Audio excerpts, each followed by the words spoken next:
بسم اللہ الرحمن الرحیم۔ السلام علیکم۔ ایک مرتبہ خلیفہ ہارون الرشید کی خدمت میں بادام اور پستہ کا فالودہ پیش کیا گیا۔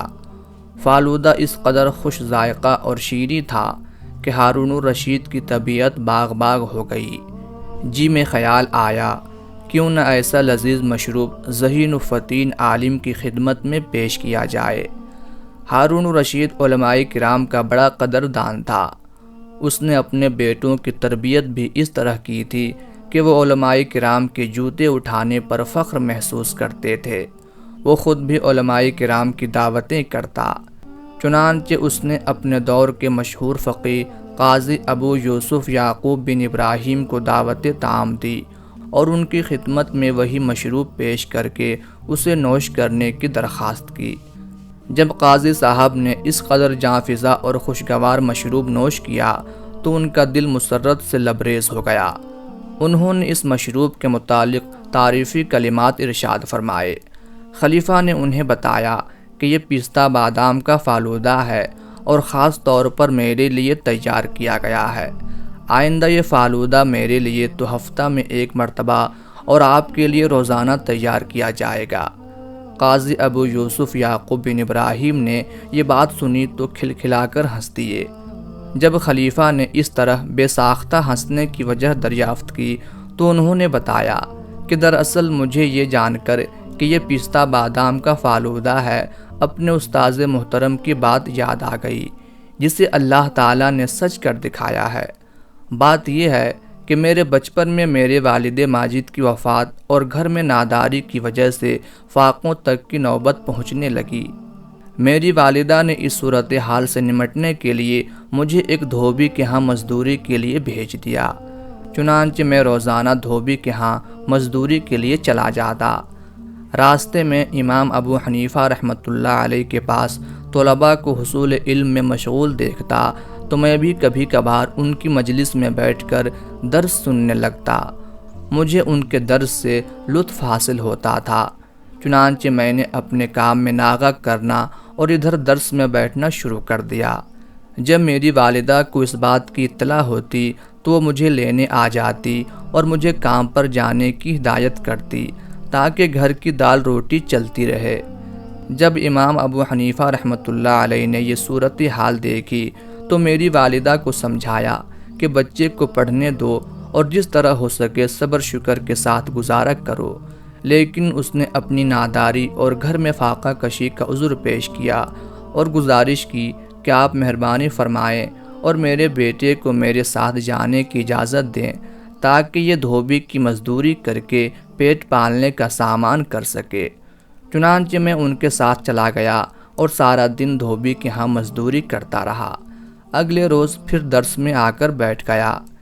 امام ابو حنیفہ رحمۃ اللہ علیہ نے مجھے دیکھ کر اپنے پاس بلایا اور چپکے سے حکم دیا کہ تو روزانہ یہاں پڑھنے آ جایا کر، ہم تجھے روزانہ مزدوری جتنی رقم دے دیا کریں گے جس سے تمہارے گھر کا خرچہ چلتا رہے گا۔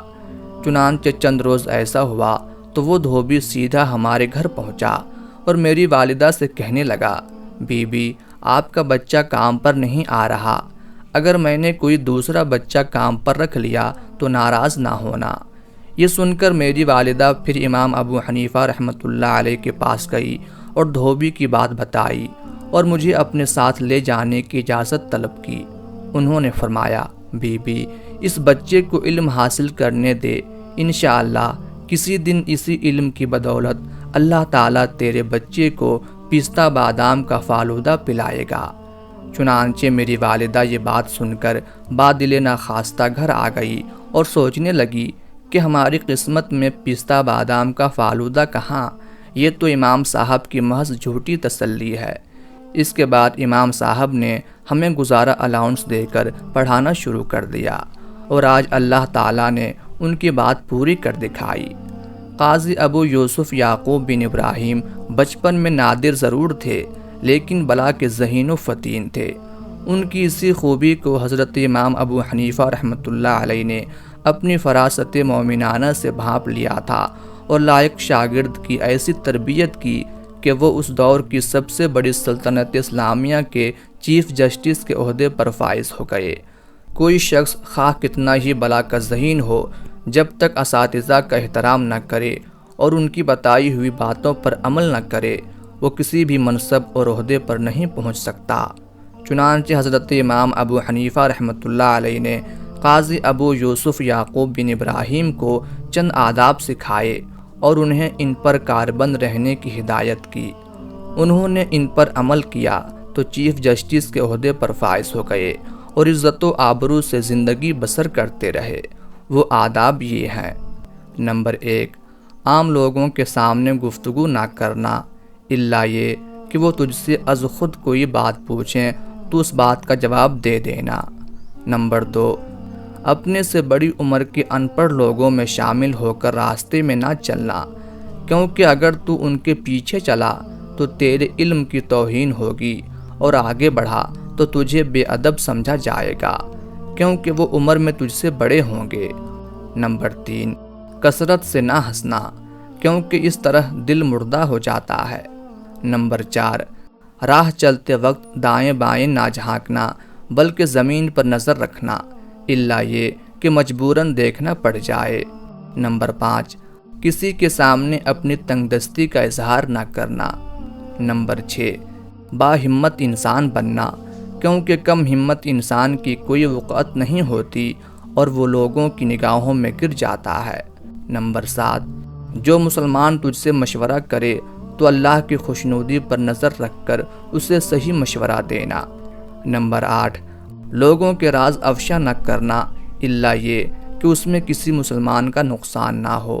نمبر 9، بادشاہ یا امیر آدمی کے پڑوس میں گھر نہ خریدنا، اپنے پڑوسی کے عیبوں پر پردہ ڈالنا، کیونکہ یہ بھی امانت ہے، الا یہ کہ وہ اعلانیہ بدکار نہ ہو۔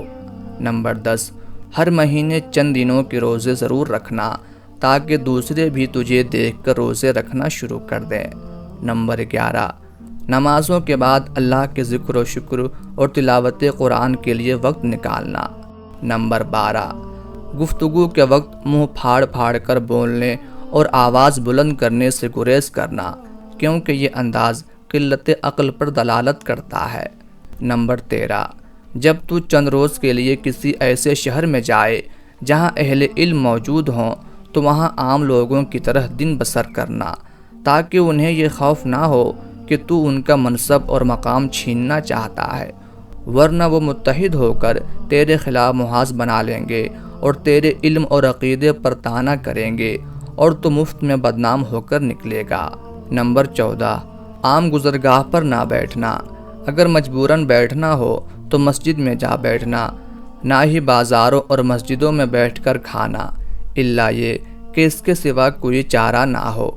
نمبر 15، جب مؤذن اذان دے تو سب سے پہلے مسجد میں داخل ہونے کی تیاری کر تاکہ عام لوگ تجھ سے سبقت نہ لے جائیں۔ اللہ تبارک و تعالی ہم سب کو زیادہ سے زیادہ نیک اعمال کرنے کی توفیق عطا فرمائے، آمین یا رب العالمین۔